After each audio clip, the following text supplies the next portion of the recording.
Attention gamers.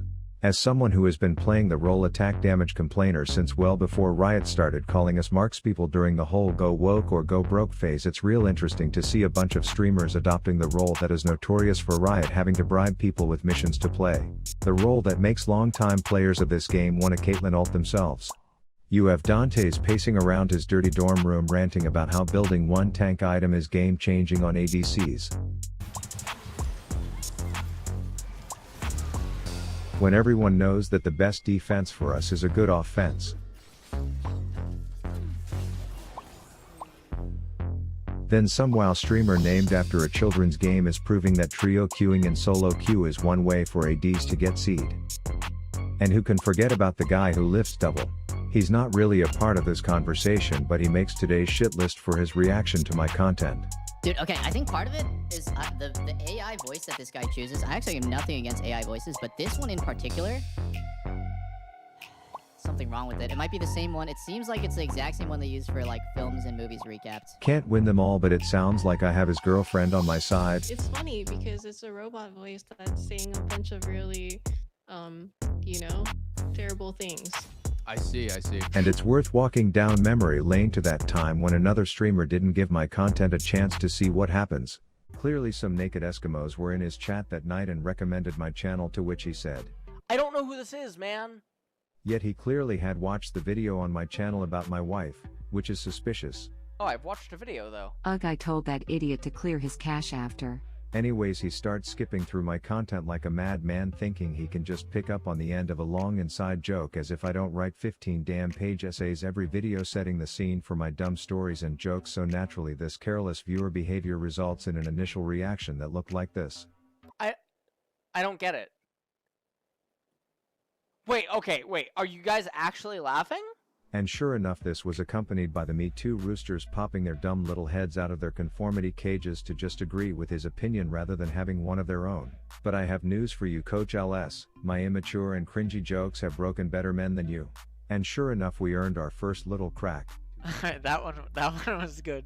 Coked up sword lord. And once you crack, it only goes downhill from there. Okay, that was good. To keep the carry nice and fat. Okay, that one was good. That was good.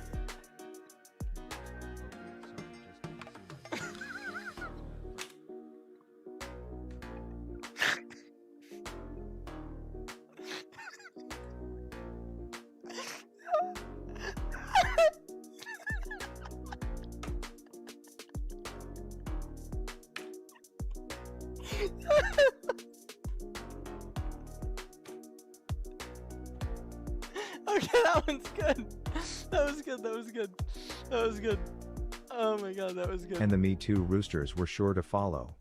So now I would like everyone to know that no matter if you are a little kid or a grown-ass man or a hardstuck feeding Felicia or a professional player or a total jokester or the defending champ of the Mr. Serious contest every year, I will find you, and my content will eventually break you.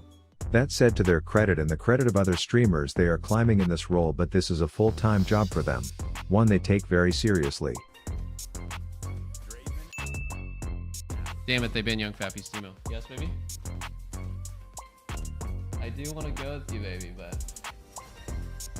You know, like I gotta work. For those of us that this game is just a hobby, like gaslighting vegans into eating real meat or buying jewelry insurance only to quote-unquote lose it, we don't have the luxury to try and climb on a class of champions who rely the most on levels while playing in a lane that makes you level the slowest, which is why secretly for years I've been off stream grinding a mage bot only account that has reached the tips of the tops of the top to prove that having burst utility, diverse build paths, defensive self-peel and more all by level 3 is much more effective than getting ganked, with this being the only thing in your kit to protect yourselves. So please subscribe and I will show you the secret sauce in action from a few recent games.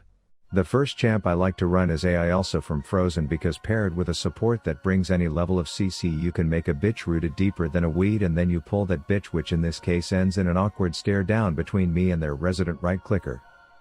The original plan was to calm my jungle down, then start chanting "who let the dogs out" to spark some confusion in her, which would then poetically make sense in a painful way for her, but then I said fuck it and just killed her myself, to which my jungler put some punctuation marks on the map to voice that sharing would have been caring, but I could give a shit.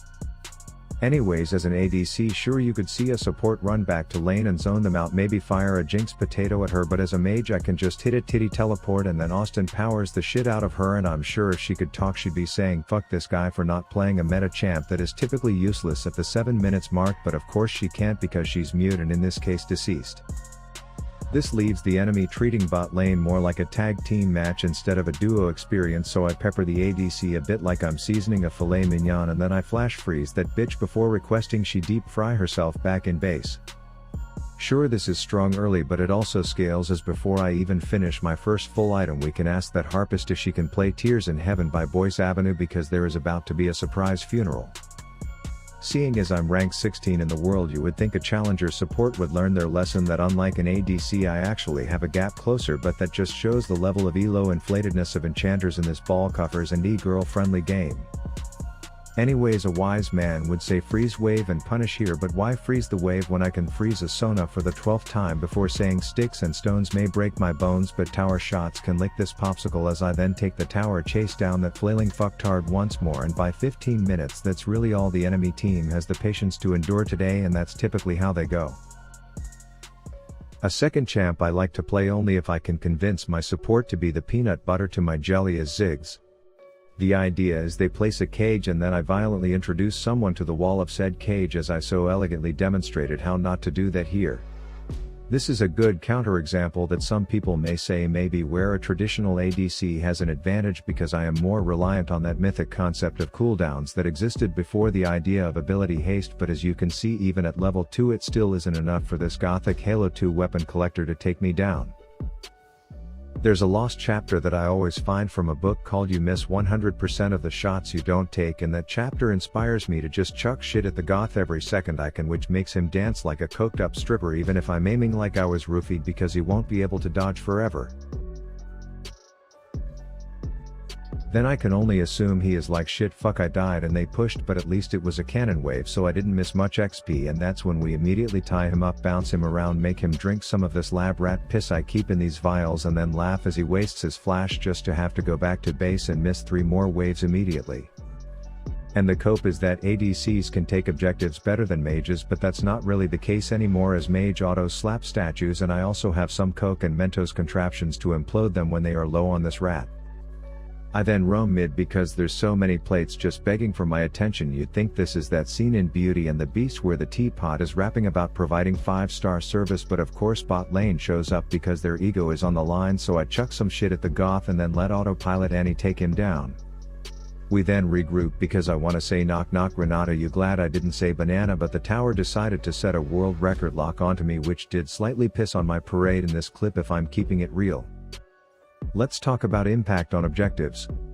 As you can see here, my team is a bunch of broken condom babies, which means it's up to me and me alone to stop this dragon, so I start by force feeding some chemical X to their support and then I invite their mage on a date. She eventually says I'm too short for her unrealistic standards and pisses off, which leaves just their jungler, who looks like an overstimulated animal who accidentally jumped the fence into a soccer game. I'm low, but I don't have to stay within auto attack range to be impactful, so I throw celeb shots from downtown Disney from afar, which buys my dipshit team enough time to finish their popcorn, wash their greasy hands, finish watching this masterclass installing, and then earn the objective for ourselves. I then of course celebrate with some expedited vandalism, and then when my team loses the next objective because I can't hold all 5 of their dicks when they piss, I only have 2 hands. It's okay because I'm there to make sure the enemy team doesn't get too much intimate time with their Baron buff. We chase a bunch of them down, and then when the rest think they've escaped, I hit them with a bit of the Oppenheimer special.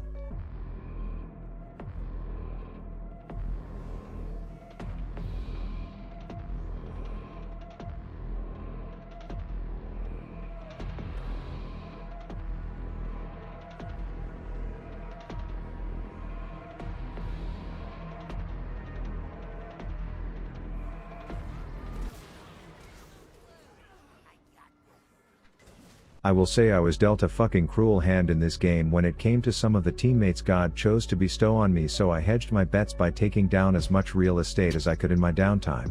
I did this because in solo queue you can always count on some dipshits to not follow calls and make the wrong play at the wrong time, but a rank 16 mage bot who has been playing this game long enough to watch X-Pekka do this against SK Gaming in 2013 knows exactly what the right play is in this case.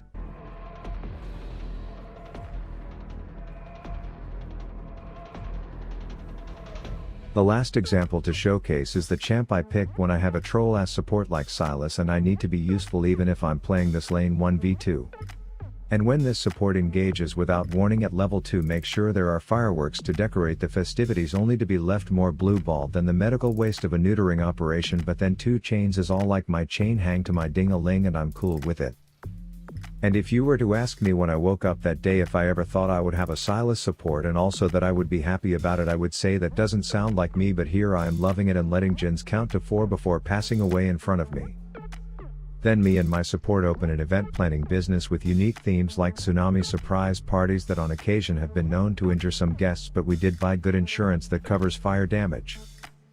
One other thing that I notice is that when I play mage's bot lane I get way more attention from junglers. It's like something new for them, not another bland ass finance bro Tinder profile. No, I'm like that edgy pyromaniac that they run to when they have to get their bad boy phase out. As you can see here, I had a quick sushi date with a chick who opened up to me and said she sometimes feels like she loses control. I let her confide in me and the date was going well until I told her if the cops asked I would say she committed these murders alone, and I guess that wasn't what she wanted to hear.